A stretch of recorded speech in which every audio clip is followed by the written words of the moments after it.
My name is Ray Hitchins, and I'm the Music and Performance Studies Coordinator at UWI in the Institute of Caribbean Studies. I have a PH.D. in ethnomusicology. I work as a musician and a producer and arranger and writer in the Jamaican music industry. I worked with Marcia Griffiths, Toots Hibbert, Freddie McGregor, Alton Ellis, John Holt, Barrington Levy, Ziggy and Stephen Marley, a whole range of artists. I first came to meet Mark Golding 91, 92, around that time. I was still on the road working, touring as a musician. And when I met Mark, he just returned to Jamaica and was starting into the legal profession.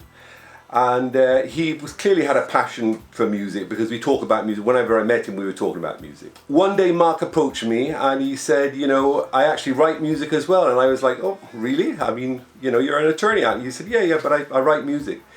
And I kind of knew him as a cool guy, because he really went to dance on a regular basis, and he kind of vibes out with musicians and was very comfortable with them.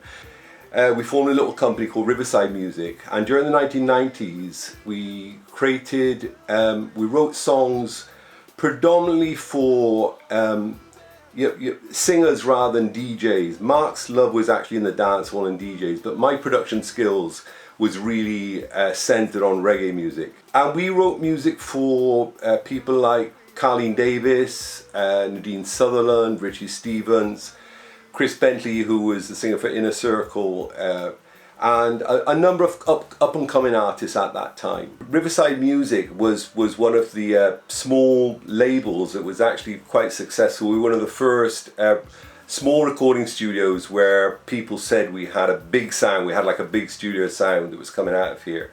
And actually in the 1990s we won several Jammy Awards for production and songwriting and whatever. And the studio really made a mark in that sense, and the writing and the selection of product that Mark helped sit down and work out, and the administration of that, as well as the kind of creative ideas that went behind it, he was really a big part of. I made a big contribution toward this little company and the mark it made.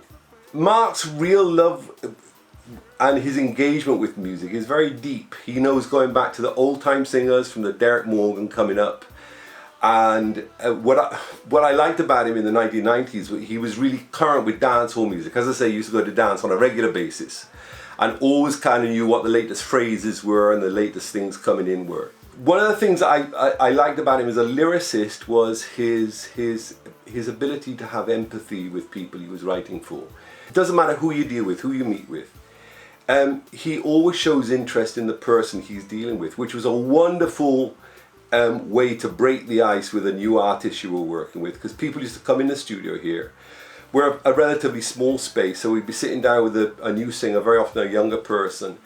Mark was really the guy who would really vibe out with them and talk about them, find out who they were and what they did, and I mean, it was genuine interest. He didn't know that he was really breaking the ice with that artist. He would just do that and go about his business, what he does with everybody. He's honestly one of the best lyricists I've worked with. And I know from musicians that I've worked with in this studio that he has helped them privately. They have come to me and say, boy, God, thank God for Mark Golding, because he helped some of them with legal issues they had. He helped some with, financial issues that they had. And he's a very, very cool brother. He is just humble. He comes across as being simple, but he is a brilliant guy who has so much in terms of the deepness of his character and his interests. And all I can say, if he gets tired of politics, he can always come back here and get a job as a lyricist. Go with Golding.